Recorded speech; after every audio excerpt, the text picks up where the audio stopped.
Estamos en Buenos Aires. Es la medianoche del sábado 11 de diciembre de 1847. Joaquina Jiménez Pinto de O'Gorman entra a la habitación de Camila, su hija menor. Una vez más, como si repetir este acto cotidiano pudiera romper el hechizo de la desesperación que siente y regresar mágicamente la vida a la normalidad. Encontrar a Camila en la cama o cepillándose el pelo frente al espejo. La cama está vacía. La habitación se ve ordenada. El cepillo está sobre la cómoda. Comienza la búsqueda por todo Buenos Aires. Y desde luego, alguno de sus hermanos va discretamente hasta la iglesia del Socorro, donde ella participa del coro y donde pasa gran cantidad de horas todos los días. Pero al llegar le dicen que no hay nadie. Ni siquiera está Uladislao Gutiérrez, el sacerdote.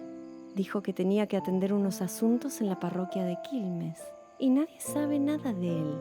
La casa está en lúgubre silencio. Nadie se atreve a decirlo. Nadie se atreve a poner en palabras lo que todos intuyen. La peor pesadilla se ha vuelto realidad. Camila se ha fugado con el cura de la iglesia del Socorro. Cuando desde Quilmes al día siguiente confirman que Gutiérrez nunca llegó, la presunción pasó a ser tragedia. Enrique Molina, en su novela Una sombra donde sueña Camila O'Gorman, grafica la desesperante situación de manera ejemplar diciendo: ¿en qué había que pensar?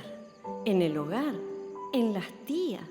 ¿En el protomédico? ¿En la tormentosa e irrefrenable abuela? ¿En el señor obispo? ¿En el sacristán? ¿En la policía? ¿En el infierno? ¿En el sacrílego? ¿En las moscas? ¿En la excomunión? ¿En la muerte? En nada, solo había que pensar en el amor. Mandaron a buscar al padre que estaba en las afueras de la ciudad. Familia y jerarquía eclesiástica intentaron ocultar el hecho, pero era tan ruidosa e inmensa la ausencia de los jóvenes y tan escandalosos los rumores que fue imposible sostener el secreto. Mientras los amantes ganaban distancia de la ciudad, Buenos Aires hervía de chismes y maledicencia. Las acusaciones iban de un lado al otro. ¿Cómo una familia permitía que una chica tan hermosa tuviera semejante libertad como para caer en esta perdición? Del otro lado, se recriminaba la hipocresía del clero, que tenía dentro de sus huestes a semejante demonio seductor de niñas de alta sociedad. Y todos a la par estaban marcados por el cinismo y la hipocresía. Camila se había atrevido a vivir públicamente la clase de amor que muchos de los que acusaban conocían y mantenían oculto en la clandestinidad. Mientras todos lloran y patalean, mientras el hermano cura se arranca la sotana en un ataque de furia y el hermano policía piensa en fusiles y balas, mientras la hermana que está por casarse se encierra a llorar viendo que la familia cae en la deshonra y su casamiento queda suspendido para siempre. Camila huye, gozando de algo que nunca sintió: la libertad y la alegría de estar sin límites ni prohibiciones junto al hombre que ama. ¿Quién era el cura Uladislao Gutiérrez? Sobre él la documentación es breve. Podemos leer que un día dado llegó de Tucumán un joven de estatura baja, pelo negro ensortijado, cutis moreno, de mirada viva, modales delicados y de un conjunto simpático, que venía recomendado al general Rosas y al presbítero Elortondo y Palacios por el gobernador y por el cura de la provincia de Tucumán. Venía en busca de una carrera. El secretario de la curia, Felipe Elortondo y Palacios, le indicó la eclesiástica y así lo tomó bajo su protección, auxiliándolo y dirigiéndolo hasta que se hizo sacerdote. El 20 de agosto de 1846, Uladislao Gutiérrez fue designado cura de la parroquia del Socorro. Fue entonces que comenzó a frecuentar a la familia O'Gorman, ya que Eduardo, uno de los hermanos de Camila, era sacerdote. ¿Quién era Camila O'Gorman? Camila nació el 9 de julio de 1825. Era muy alta, delgada, de ojos marrones y pelo castaño. Todos los que la conocieron dijeron que tenía porte distinguido, que era una chica elegante y refinada. De ella se dijo: artista y soñadora, dada a las lecturas de esas que estimulan la ilusión, pero que no instruyen la razón, librada a los impulsos de cierta independencia enérgica y desdeñosa. Había llegado a creer que era muy estrecho el límite fijado a las jóvenes de su época. Nos queda clarísimo que Camila, según el punto de vista de hoy, tenía razón. Pero ella estaba particularmente atrapada en la trilogía compuesta por familia, religión y poder de su época. Para una chica como ella, no había posibilidad de desliz. Su vida tenía que ser bordar, rezar y casarse con quien designaran sus padres. Cuando Camila se fugó con su amante, no pensó ni en el padre, ni en la madre, ni en la hermana, pero debería haber pensado en don Juan Manuel de Rosas. Con la suma de los poderes públicos en sus manos, el gobernador de Buenos Aires, encargado de la representación de la Confederación Argentina, se había impuesto la misión de estabilizar, ordenar y moralizar una sociedad que venía de la violencia extrema y de la anarquía. Básicamente, Rosas gobernó con mano dura desde 1828 y hasta 1852, cuando fue derrocado. Era el jefe, el padre, el patrón, el ser divino, dueño de la palabra sagrada que tenía el don de dar vida o de definir la muerte. ¡Viva la Santa Federación! ¡Mueran los salvajes unitarios! No te voy a llenar de datos, fechas e hitos históricos. El gobierno de Rosas duró, en suma, 21 años. Te voy a pintar su personalidad. Hijo de una tradicional familia de origen colonial, su madre tuvo gran influencia en su carácter. Para que te des una idea de cómo era doña Agustina López Osornio, te cuento una anécdota. Durante un golpe de estado en que su hijo estaba en el bando contrario, mandaron a confiscar todos sus caballos. Ella se negó a entregarlos, diciendo que no tenía opiniones políticas, pero que si eran para luchar contra su hijo, nunca entregaría los caballos. A la tercera vez que la visitaron, les dijo desde una ventana que rompieran la puerta, ya que ella no se molestaría en abrirla. En el fondo de la casa, los confiscadores encontraron a todos los animales degollados. Y esto no terminó ahí. Doña Agustina los obligó a llevarse los cadáveres. Mientras el padre de Rosas se metía en el escritorio, su madre salía a caballo a controlarlo todo. Sus hijos la amaban hasta el delirio y su primogénito y preferido se hizo experto en temas del campo. Pero este hijo no era dócil y obediente. La primera vez que tuvo una discusión con su madre, que lo encerró en su cuarto a pan y agua, él se desnudó, escapó por los techos y se fue a vivir a lo de sus primos. Dejó una notita que decía: dejo todo lo que no es mío. Y lo firmó Juan Manuel de Rosas, con S en vez de Z, como era correcto. Así firmaría por el resto de su vida. A los 18 años, administraba los campos de su familia a la perfección. Era rubio de ojos azules y muy buen mozo. Su sobrino, Lucio Mansilla, dijo que él no era de naturaleza fogosa, que las mujeres para su tío eran solo un asunto de higiene, pero a una mujer sí amó con locura, a Encarnación Escurra. Ella era su alma gemela, su perfecto doble en carácter y actitud. Decidieron casarse aunque la madre de Juan Manuel se opusiera, ya que lo consideraba demasiado joven. Para conseguir su consentimiento, Juan Manuel escondió una carta en la que Encarnación le decía que estaba embarazada. Desde luego, Agustina, que todo lo revisaba, encontró la carta y en solo 3 semanas organizó el casamiento. Lo del embarazo era falso y esta debe ser la primera y única vez que el hijo superó en tenacidad a la madre. La historia del largo período rosista aún genera debates.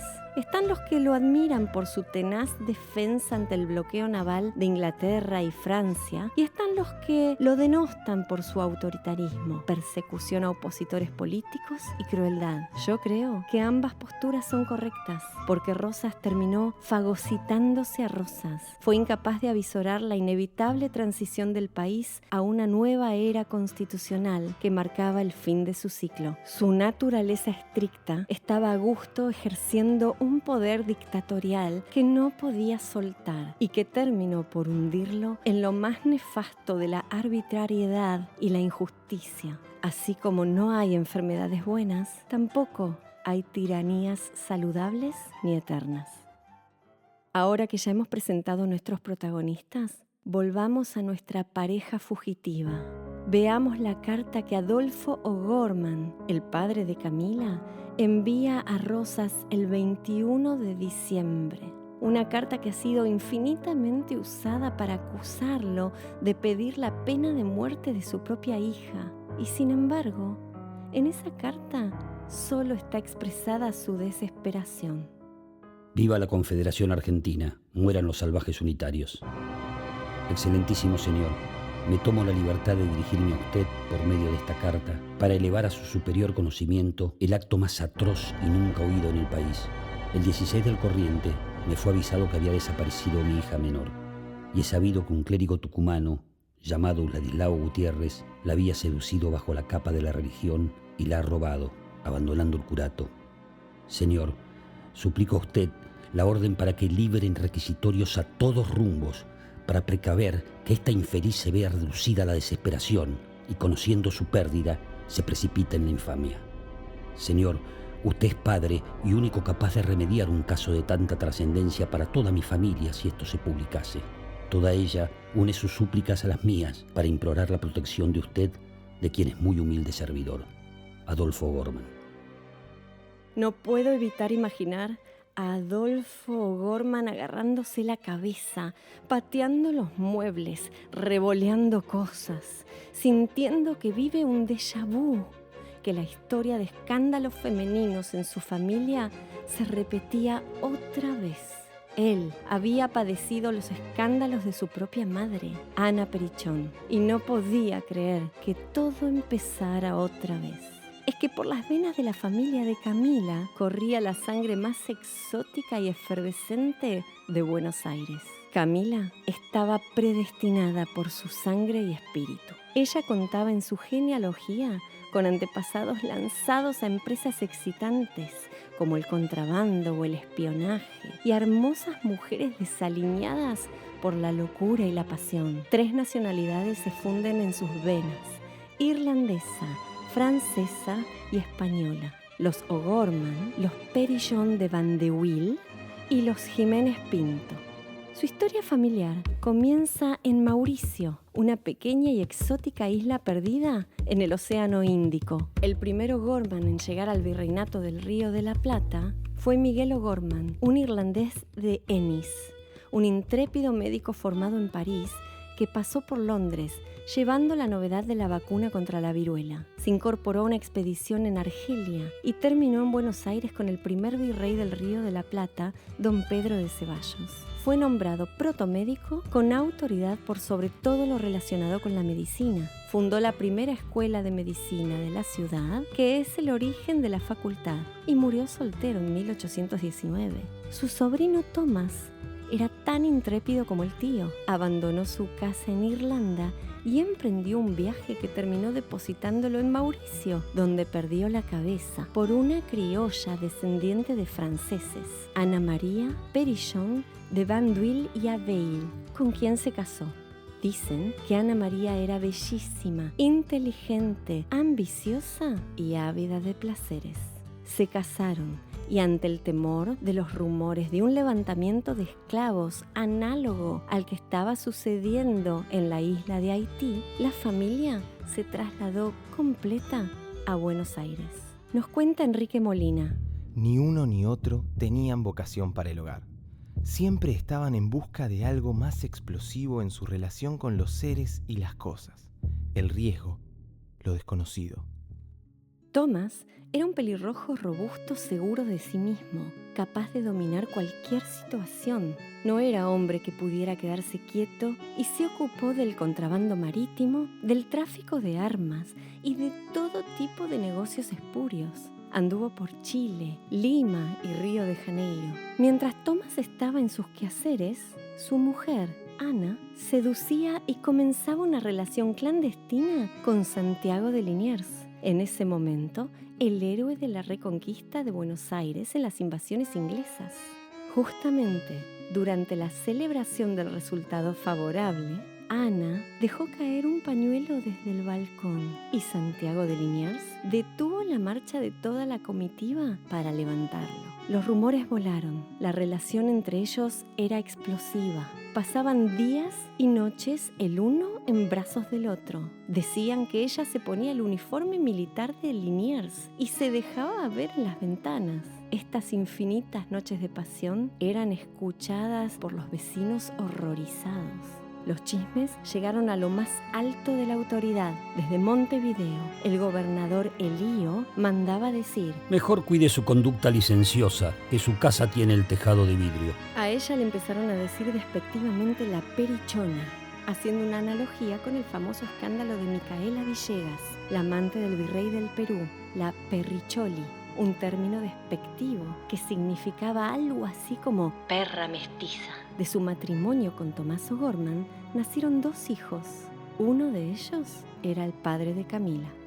Cuando Liniers pasó de ser un héroe a un francés sospechoso de ser espía de Napoleón que acababa de invadir España, la abuela de Camila tuvo que huir exiliándose en Río de Janeiro. Ahí volvió a montar un salón social a donde iban los hombres más importantes de la política. Fue acusada de espía y de actuar en favor de los revolucionarios independentistas. Terminó viviendo 9 meses repartida en 3 buques ingleses porque no la dejaban desembarcar en el puerto de Buenos Aires, y de Río de Janeiro la habían expulsado por sediciosa. Dentro de este contexto histórico, Napoleón era el principal enemigo de España, y como ella y Santiago de Liniers eran de nacionalidad francesa, estaban en serios problemas. En octubre de 1810, el gobierno revolucionario le permitió a Ana el ingreso a Buenos Aires gracias a una carta del capitán del navío inglés en el que estaba viviendo. Si el gobierno le permitiera volver, vivirá con la circunspección y retiro que le sean prescriptos. No recibirá visitas, sino las más correctas, y se conducirá en todo el agrado del gobierno. Hace un año que anda errando de un lugar a otro, ha naufragado y ha padecido otros males que suelen acompañar a los desgraciados, y también mucha calumnia. La excéntrica, audaz y seductora Perichona murió solo 10 días antes de que Camila diera el paso más arriesgado de su vida, y por eso los documentos de la fuga registran el hecho de que llevaba algunas prendas de luto. Volvamos junto a la nieta de Ana Perichón y a su amante, el sacerdote Uladislao Gutiérrez. El tiempo pasaba y ellos estaban cada vez más lejos. El 17 de enero, Juan Manuel de Rosas tronaba. Muy justamente califica usted de horrendo el hecho. Lo es en efecto e inaudito en el país. Lo lamento como usted. De esto nada resulta ni para el gobierno ni para las autoridades eclesiásticas. Ni respecto del clero virtuoso y moral, pues en todas las clases de la sociedad hay buenos y malos, estando todos los hombres expuestos a errores, pecados y delitos. Solo resultarían cargo para la Iglesia, el Estado y el sacerdocio si semejante atentado se encubre o no se castigara con la justicia ejemplar que corresponde para satisfacer a la religión y a las leyes, y para impedir con una rectitud saludable otros en la ulterioridad y la consiguiente desmoralización, libertinaje y desorden. Había una cosa que podía llevar a Rosas al punto de ebullición: que la omnipotencia de su orgullo fuera herida. Un ignoto curita de otra provincia y Camila, con sus insolentes 20 años, estaban burlando su autoridad y, para colmo, saliéndose con la suya, sin que nadie supiera dónde estaban. Se mandaron a hacer descripciones de ambos, se distribuyeron por toda la ciudad y se enviaron 50 copias a los 13 gobernadores de la Confederación, exigiendo la búsqueda, detención y entrega de los reos engrillados para pasar Uladislao a la cárcel del Cabildo y Camila a la reclusión en la Santa Casa de Ejercicios Espirituales. A mediados de febrero, navegaban por el río hacia Goya, provincia de Corrientes, gracias a la ayuda del capitán de la goleta Río de Oro, Tomás Lúbari, a quien Uladislao había abordado una tarde con el argumento de que necesitaba poner a su esposa a salvo, ya que era perseguida por la Mazorca, una especie de grupo parapolicial que buscaba y perseguía opositores del régimen. El capitán accedió gustoso a ayudarlos. Su padre, que a veces lo acompañaba en sus viajes, le dijo una vez que ya habían zarpado: ¿Sabes quiénes son los fugitivos que llevamos? No, solo sé que han declarado que son Máximo Brandier y Valentina de San, perseguidos por la Mazorca. Pues son el ex cura de la Iglesia del Socorro y Camilo Gorman. La filiación repartida por todos lados coincide con la de esta pareja. Además, él tiene rastros de la tonsura, ya que aún no le creció el pelo. Bueno, ya llegamos hasta acá. Ya está. A pesar del peligro al que se exponía, el capitán Lúbari los ayudó a conseguir un pasaporte falso en la ciudad de Paraná y así poder ingresar en la provincia de Corrientes. Al llegar a Goya, les dijo que ahí podrían estar tranquilos, que él daría una recomendación al comandante. Por toda esta invaluable ayuda, Camila, al despedirse, le obsequió una cadena hecha con su propio pelo, montada con canutillos de oro y con una cruz irlandesa en el centro, que hoy se encuentra en el Museo Udaondo de Luján y cuya foto podés ver en nuestro Instagram. Podemos imaginarla emocionada, abrazando al único hombre que los ha ayudado sin pensarlo dos veces. En Goya, Máximo y Valentina dejaron atrás el fantasma del pecado y se dedicaron a gozar el resultado de la fuga. Fundaron la primera escuela que hubo en el pueblo y fueron muy bien recibidos por todos. Los maestros vivieron felices, haciendo planes para el futuro, hasta la noche en que todo se desmoronó. Fueron invitados a un encuentro social, donde el sacerdote irlandés Miguel Gannon reconoció a Uladislao y al día siguiente se presentó ante la policía para denunciarlos. ¿Quién era este sacerdote delator? Gannon había llegado desde Irlanda a Buenos Aires en 1844. Era sobrino de Elizabeth Chitty, la esposa del almirante Brown. Es muy probable que frecuentara también la casa de los O'Gorman, ya que coincidió con Uladislao en la ciudad al menos durante un periodo de 16 meses. La historia nos presenta algunas divergencias sobre lo que ocurrió. Algunos dicen que lo saludó por su nombre, exponiéndolo frente a todos. Sin embargo, en la exposición que hizo a la policía, él mismo pide que no se le diga a Uladislao que ha sido él quien los delató. Sea como sea, en ese fatídico encuentro se determinó la suerte de los amantes fugitivos. Me inclino a pensar que el cura irlandés no dijo nada en ese momento y que lo suyo fue una puñalada en la espalda. Nunca sabremos si alguna vez Gannon se arrepintió de lo que hizo, especialmente si tenemos en cuenta que probablemente él no supiera que Camila ya estaba embarazada de al menos 6 meses.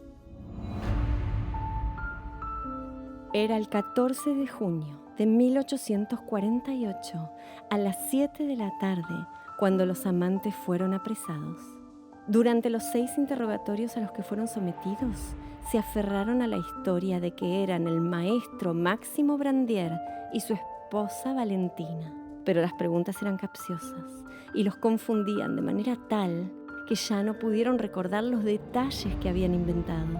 El 20 de junio salieron hacia Buenos Aires separados, incomunicados, y él encadenado.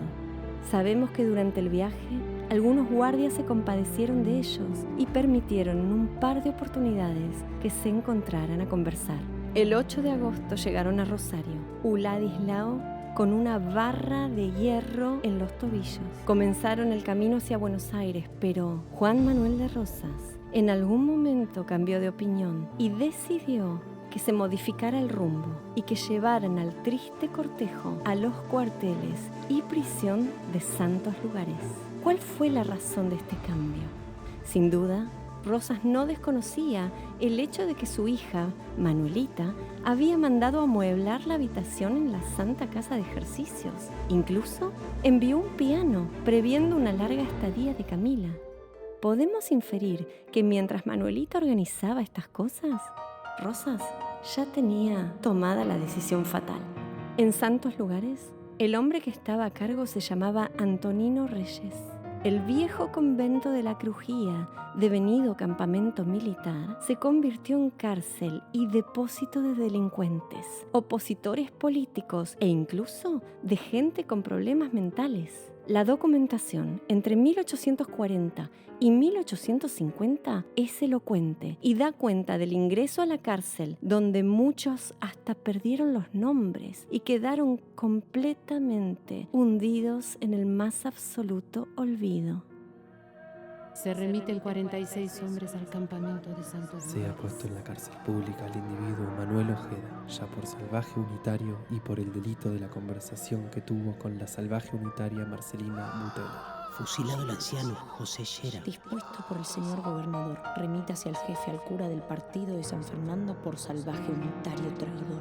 Degollado Antonio Fragueiro, anciano. Fusilados 4 sacerdotes cordobeses: Francisco Solano Cabal, Manuel Frías, Félix Frías, Gregorio Villafañe. Se da ingreso al demente Gregorio Correa Lemos. Se procede a la prisión del mayordomo de los salvajes unitarios Ramos y dándosele 2 horas de tiempo para que reciba los auxilios espirituales, se le fusila inmediatamente. Se remite a la mujer demente llamada Isabel. A este lugar, el 14 o 15 de agosto, llegaron los criminales más buscados y Antonino Reyes escuchó las palabras de Camila al llegar. Debo prevenir a ustedes que vengo enferma y necesito un médico. ¿No ven cómo vengo?, dijo mostrando su vientre. De ella sabemos que estaba con el semblante demacrado, el pelo descuidado, pero que tenía una soltura y una sencillez para conversar. En algún momento declaró que Gutiérrez no había hecho sus votos de corazón y que por lo tanto ella los tomaba como falsos. La inocencia de Camila es conmovedora. Para ella, la honestidad radicaba en el amor. Reyes cumplió la orden de engrillar a la joven también y lo hizo forrando el hierro con piel, a lo que ella expresó que sufriría ese castigo con gusto si Gutiérrez también lo estaba padeciendo. En santos lugares volvieron a ser interrogados y Camila dijo que si ambos eran culpables de este crimen, ella lo era doblemente, ya que había sido quien insistió para la fuga, pero que sin embargo no lo creía así y que tenía su conciencia tranquila. En algún momento escribió una carta a Manuelita Rosas, que ella respondió el 9 de agosto, aunque no sabemos qué día llegó a las manos de la joven. Querida Camila, Lorenzo Torresillas os impondrá fielmente de cuando en vuestro favor he suplicado a mi padre don Juan Manuel de Rosas. Lacerada por la doliente situación que hacéis saber, os pido que tengáis entereza suficiente para poder salvar la distancia que aún nos resta, al fin de que a mi lado pueda con mi esfuerzo daros la última esperanza. En el interín recibí 1 y 1000 besos de vuestra afectísima y cariñosa amiga, Manuela de Rosas y Escurra. Era momento de implorar perdón y rogar por la piedad del restaurador de las leyes. Josefa Escurra, hermana de la esposa del dictador y madre de un hijo ilegítimo del general Belgrano, que el restaurador tuvo que adoptar y hacer pasar por propio, también pidió por Camila. Mi querido hermano, me dirijo a pedirte el favor de Camila. Esta desgraciada, es cierto, ha cometido un crimen gravísimo contra Dios y la sociedad, pero debes recordar que es mujer y ha sido inducida por quien sabe más que ella en el mal. El gran descuido de su familia, al permitirle estas relaciones, tiene muchísima parte en lo sucedido y ahora se desentienden de ella. Si quieres que entre recluida a la Santa Casa de Ejercicios, yo hablaré con doña Rufina Díaz y estoy segura que se hará cargo de ella y no se escapará de ahí. Con mejores advertencias y ejemplos virtuosos podrá enmendar a sus yerros. Espero una respuesta a favor. Tu hermana afectísima, María Josefa. Ninguna de las gestiones logró enternecer al gobernador. Los amantes estaban en el centro del huracán que era Juan Manuel, el hombre cuya sola palabra dictaba la vida y la muerte, el hombre al que habían ridiculizado ante los opositores que lo culpaban de la degradación del clero, al que habían humillado burlando sus colosales medidas de control. El 17 de agosto a la noche, 2 carpetas salieron de la cárcel rumbo a la casa del gobernador con los interrogatorios, incluida la información del embarazo de Camila. En el cuartel, todos dormían, cuando en medio de la madrugada, un jinete ingresó al patio de la crujía de Santos Lugares a todo galope. Antonino Reyes no podía creer lo que estaba leyendo a la luz de la vela. Rosas mandaba a ejecutar a los amantes. La orden era explícita. Se debía cerrar contacto con el exterior, proveer alivio espiritual a los reos y fusilarlos a las 10 de la mañana. Reyes se apresuró a escribir una carta a Manuelita que despachó de emergencia. Le decía que Camila estaba embarazada y que hiciera algo para evitar al menos que muera la chica. Al llegar a Palermo, el mensajero fue interceptado por el gobernador y la carta nunca llegó a manos de su hija. En cambio, Rosas mandó al jinete de regreso con una amonestación por esa actitud. No había marcha atrás. Nadie se atrevía a comunicarles la sentencia de muerte. Mandaron llamar al sacerdote. Camila se despertó escuchando las corridas, los movimientos nerviosos y caminaba con las piernas encadenadas de pared a pared en la celda oscura, en el cuartel, donde se pasaba de huello, se colgaba y se fusilaba. No había jefe ni soldado al que no le temblara el mentón. Lo que estaban por hacer era dar una vuelta por el mismísimo infierno. Alguien golpea la puerta. El mensajero dice que debe morir para salvar las buenas costumbres, la moral y la religión. Entró el capellán. Viendo que Camila estaba embarazada, tuvo la idea de hacerle beber agua bendita para bautizar al niño que estaba en sus entrañas. Ella le encomendó que le diga a sus padres que sus últimos pensamientos fueron para ellos. A esta altura ya corría la voz y todos los presos se estaban colgando de las rejas para ver lo que estaba por suceder. En la ciudad, en la casa de los padres de Camila, nadie sabe nada de lo que está por suceder. Santos Lugares está incomunicado. Nadie entra, nadie sale. En el calabozo, Uladislao recibe al sacerdote, pero solicita una entrevista con Antonino Reyes. Le he llamado para pedirle el servicio de que me diga si Camila va a tener igual suerte que yo. ¿Para qué quiere usted saber de mis labios la suerte de esa desgraciada? Olvídese de todo y piense en usted, que en estos momentos que pasan no debe perderlos. Reyes guardó silencio. Entonces Uladislao le tomó la mano e insistió. Le dijo que necesitaba saberlo antes de morir. Reyes contestó: Gutiérrez, prepárese usted a oír lo más terrible. Camila va a morir también. Años después, el jefe recordaría que la expresión de Uladislao fue casi de alivio, que sacó un lapicito que tenía escondido en la gorra y escribió en un trozo de papel: Camila mía, acabo de saber que mueres conmigo. Ya que no hemos podido vivir en la tierra unidos, nos uniremos en el cielo ante Dios. Te abraza tu Gutiérrez. El reloj avisaba que la hora estaba llegando. A los soldados del pelotón les temblaban las manos, los ojos se les nublaban, eran incapaces de no obedecer. Aparecieron los músicos. En ese momento atroz, no alcanzaban los tambores para quebrar el silencio de los corazones. Los sacaron al patio, cada uno en una silla, para evitarles el esfuerzo de caminar con la barra de grillos. Primero salió Camila. Tenía un vestido blanco, sucio, el pelo suelto, los ojos vendados. Atrás, de igual manera, venía Gutiérrez.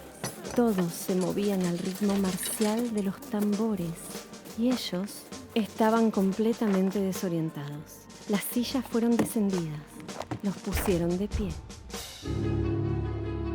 Rodeados por extraños, pero más solos que nunca. Los amarraron a unos bancos de madera. Santiago Branizán, el jefe del pelotón, gritó y levantó el sable. Los hombres de la primera fila apuntaron. Gutiérrez, ¿estás ahí? A tu lado, Camila. Los de atrás estaban en posición de firmes. Se hizo silencio. Un grito. La primera descarga mató en el acto a Uladislao. Todos los soldados apuntaron a su corazón. Camila se sacudía frenéticamente. Había sido alcanzada por una bala en el torso y otra en el brazo. estaba consciente y gritaba porque su vestido empezaba a prenderse fuego. Los hombres perdían el equilibrio. Los presos aullaban colgados de las rejas. El pandemonium, la monstruosidad de ser obligados a matar a una inocente, enloqueció a todos. Un soldado trajo un balde de agua y se lo tiró encima a Camila, apagando las llamas. El capellán se desmayó. El mayor gritó y los de la segunda fila levantaron sus armas. Esta vez no fallaron. ¡Fuego!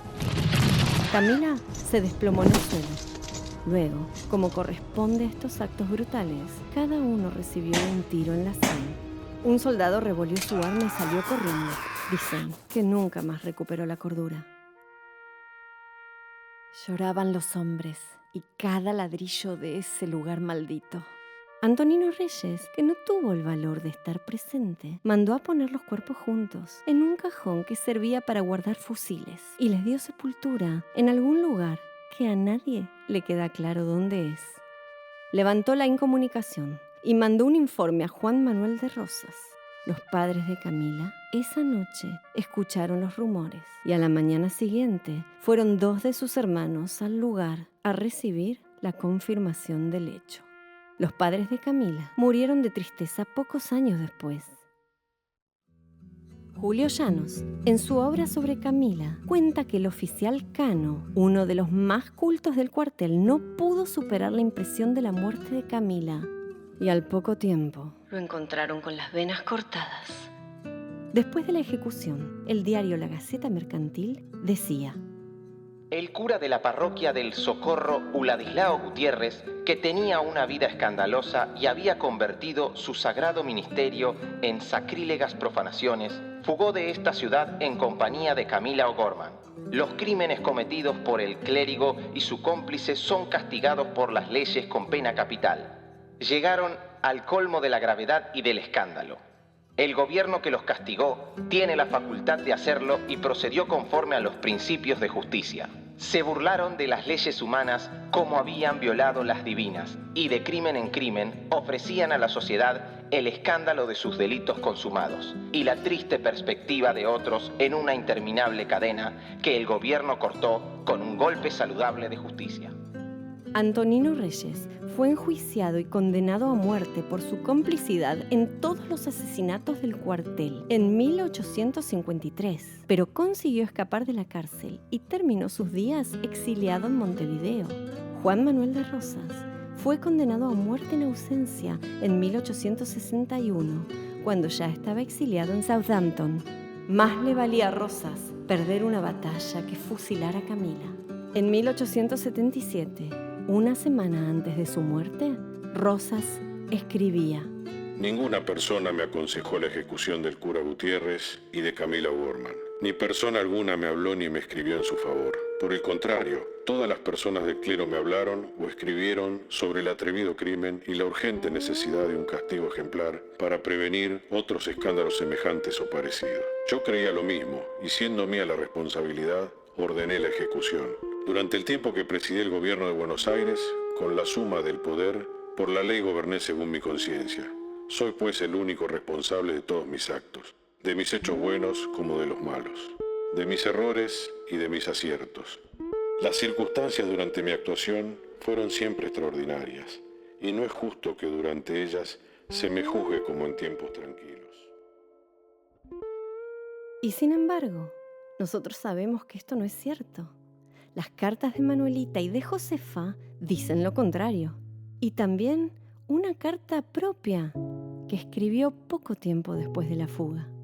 El archivo del cementerio de la Recoleta registra que 4 años después del fusilamiento y 7 meses después del fin del poder ilimitado de Rosas, el cuerpo de Camila O'Gorman fue ingresado a la bóveda familiar que hoy se encuentra en total estado de abandono. Adolfo Saldías fue el primer historiador en ocuparse de Camila O'Gorman y también de visitar los restos del abandonado cuartel de Santos Lugares. Lo hizo en compañía de Antonino Reyes muchos años después del fusilamiento. Terminemos esta triste historia con el relato que nos dejó este historiador revisionista.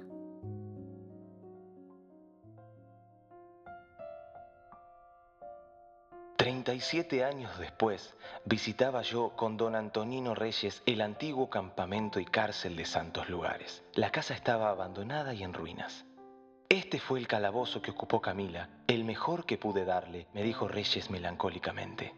Miré adentro, era una celda pequeña, a donde penetraba un rayo de sol y de donde se veía el cielo. El techo amenazaba derrumbe, el suelo estaba cubierto de hierbas. Siguiendo a lo largo de los calabozos, llegamos al patio interior y el antiguo jefe de Santos Lugares me indicó el extremo de enfrente diciéndome, allí fue fusilada Camila. Aquel sitio de muerte me llamó. A los pies del banquillo de Camila y confundidas entre la maleza, habían crecido varias margaritas silvestres. ¿Será que las fecundó la generosa carne de Camila?